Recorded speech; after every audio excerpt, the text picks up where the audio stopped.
Morning students, आज हम लोग पढ़ेंगे food poisoning and food preservation. ठीक है, क्या है ये फूड पॉइजनिंग और क्या है ये फूड प्रिजर्वेशन, ये हम लोग देखेंगे।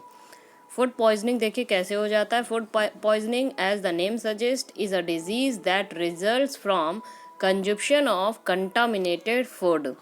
ठीक है, जब हम कंटामिनेटेड फूड मतलब कि जिसमें ऑलरेडी जर्म्स आ चुका है वैसा फूड खा लें तो हमें फूड पॉइजनिंग हो जाता है। ठीक है, सिम्टम्स ऑफ फूड पॉइजनिंग क्या है? सिम्टम्स ऑफ फूड पॉइजनिंग, अगर हम गंदा खाना खा लेते हैं और हमें फूड पॉइजनिंग हो गई है तो सिम्टम्स क्या हैं? हमें वॉमिटिंग होने लगेगी, नौसिया, घबराहट होगा, पेन होगा एब्डोमिनल रीजन में, मतलब पेट में बहुत ज़्यादा पेन होगा, डायरिया हो सकता है, डिहाइड्रेशन हो सकता है, पानी की कमी हो जाएगी, लूज मोशन हो जाएगा। ठीक है, और इन सब की वजह से हमको वीकनेस हो जाएगी, फैटिग मतलब थकान हो जाएगी, नर्वस सिस्टम हमारा डैमेज हो सकता है अगर बहुत सीवियर इन्फेक्शन हुआ है तो। ठीक है, the symptoms arise due to presence of bacteria. Symptoms जो एराइज हो रहा है वो बैक्टीरिया के प्रेजेंस से हो रहा है या फिर कोई दूसरा माइक्रोब जिसकी वजह से फूड पॉइजनिंग हुआ है।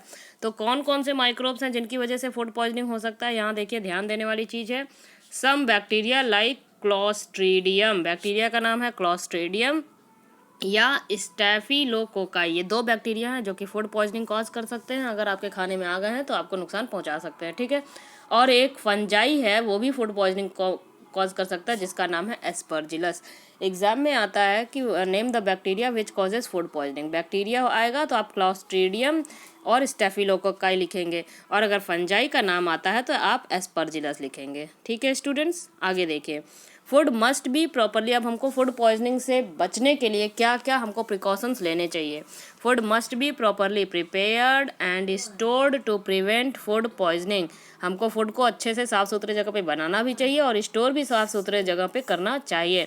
Food poisoning can occur when food is unrefrigerated, अगर फूड बच गया है और हमने उसको फ्रिज में नहीं रखा है, बाहर ही छोड़ दिया है ज़्यादा समय के लिए, तो तब भी फूड पॉइजनिंग कॉज हो सकता है।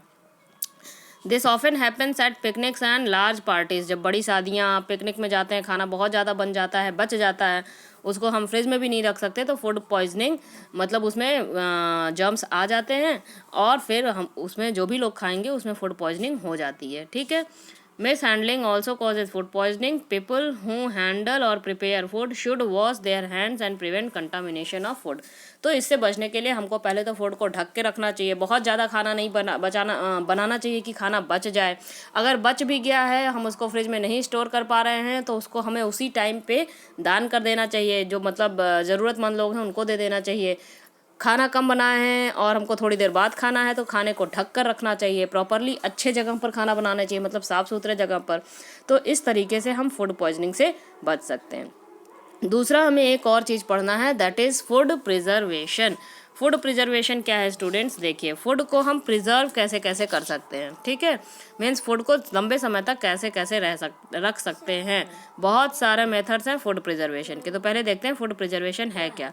Food preservation is the process of treating और handling food source to stop food so as to stop or greatly slow down spoilage, loss of quality, edibility or nutritive value caused by accelerated bye micro organisms. Food preservation वो method है जिसमें कि हम food को handle करते हैं या treat करते हैं ताकि हम फूड में जो स्पॉयलेज है उसको रोक सकें और उसमें जो माइक्रो ऑर्गेनिजम्स की ग्रोथ है उसको हम स्लो डाउन कर सकें या स्टॉप कर सकें। ठीक है, preservation usually involves preservating the growth of bacteria, fungi and other microorganisms। किसके किसके ग्रोथ को रोकते हैं हम?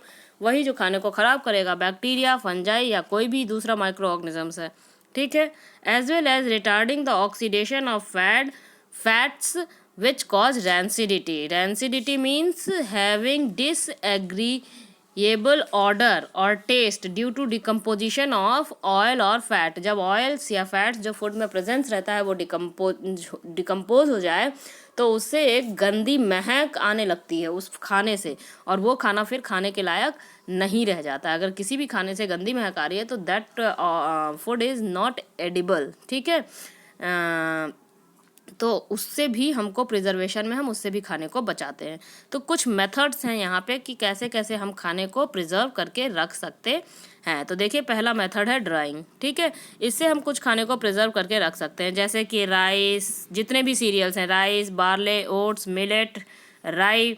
ठीक है, ये सबको हम जितने भी सीरियल्स हैं, ग्रेन्स हैं, सबको हम सुखाते हैं और फिर हम उसको लंबे समय तक, साल, 2 साल, 3 साल, 5 साल, 10 साल तक भी हम चावल, गेहूँ, ये सब चीज़ों को रख सकते हैं। ठीक है, लेकिन उसको टाइम टाइम पे हमें सुखाते रहना चाहिए, नहीं कि उसमें मॉइस्चर है और तब रखेंगे तो फिर वो पूरा ख़राब हो जाता है। ठीक है, बहुत लोग तो ड्राइंग से आजकल आलू चिप्स बनाते हैं, तो देखिए आलू को सुखा के रख देते हैं, कितने साल चल जाता है वो। ठीक है, तो ये सब कुछ ड्राइंग प्रोसेस है जिससे कि हम सुखा कर सामानों को काफ़ी लंबे समय तक रख देते हैं। ठीक है, चलिए आगे देखिए students, preservation using salt and sugar. Salt and sugar use करके हम कुछ चीज़ों को प्रिजर्व करते हैं, जैसे कि अचार।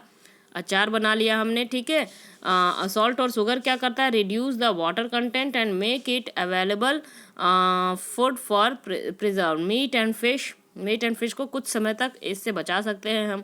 मीट और फिश तो तुरंत ही ख़राब होने लगता है, तो जब हम उनको लाएं तो सॉल्ट और तेल लगाकर उसमें छोड़ दें उसको, है ना।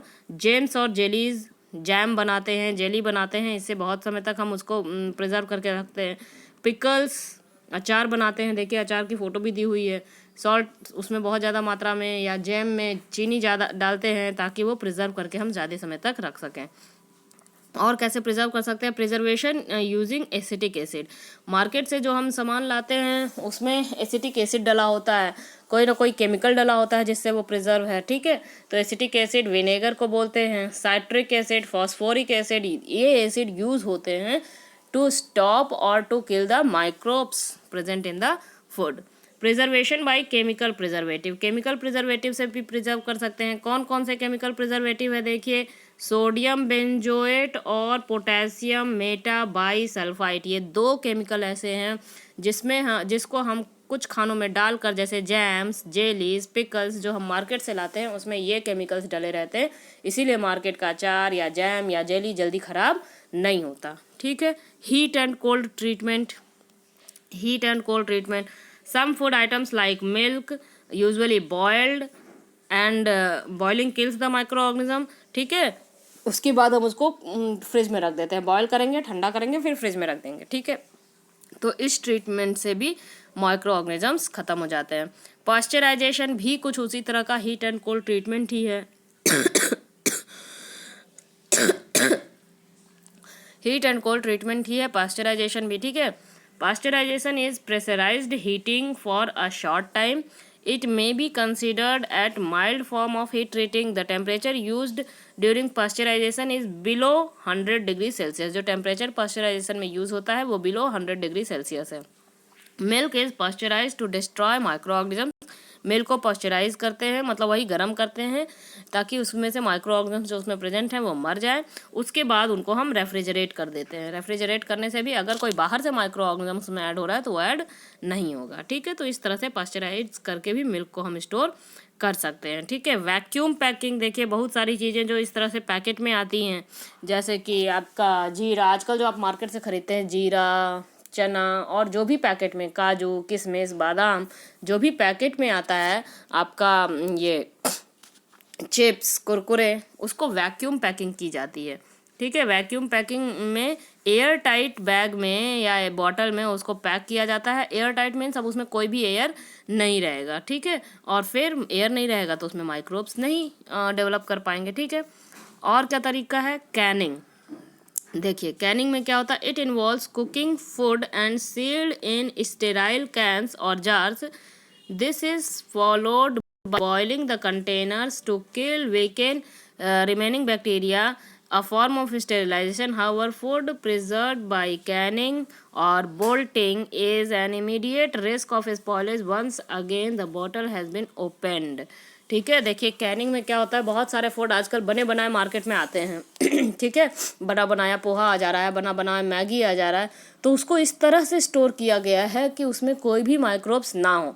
फिर उसको स्टोर करके आप देखेंगे टीन वाले डब्बे में रसगुल्ला आ जाता है, गुलाब जामुन आ जाता है, बहुत सारी बनी बनाई चीज़ें मार्केट में मिल रही हैं। हालांकि उसको खाना तो नहीं चाहिए क्योंकि वो केमिकल प्रिजर्वेटिव रहता है, लेकिन फिर भी लोग खाते हैं, माइक्रोब्स उसमें नहीं होंगे, ठीक है।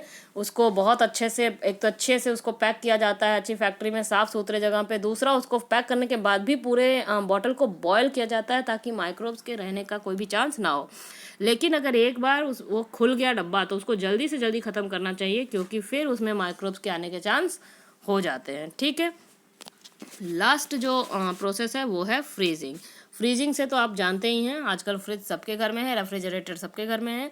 उससे हम बहुत सारी चीज़ें, जो भी खाना बच गया है या जो भी खाना आपका सब्जियां हैं, फल हैं, वो हम फ्रिज में रख कर उसको प्रिजर्व कर सकते हैं, ठीक है, क्योंकि बहुत कम टेम्परेचर पे माइक्रोब्स ग्रोथ कम हो जाती है, ठीक है स्टूडेंट्स। ये आपको पूरा ये चैप्टर लगभग कंप्लीट हो गया। आज आपको कीवर्ड्स, जिसने भी नहीं लिखा है कॉपी में, वो सारे कीवर्ड्स लिख लीजिए और मेरे पर्सनल नंबर पर अपने कॉपी की पिक्स खींच के भेज दीजिए। Okay, thank you.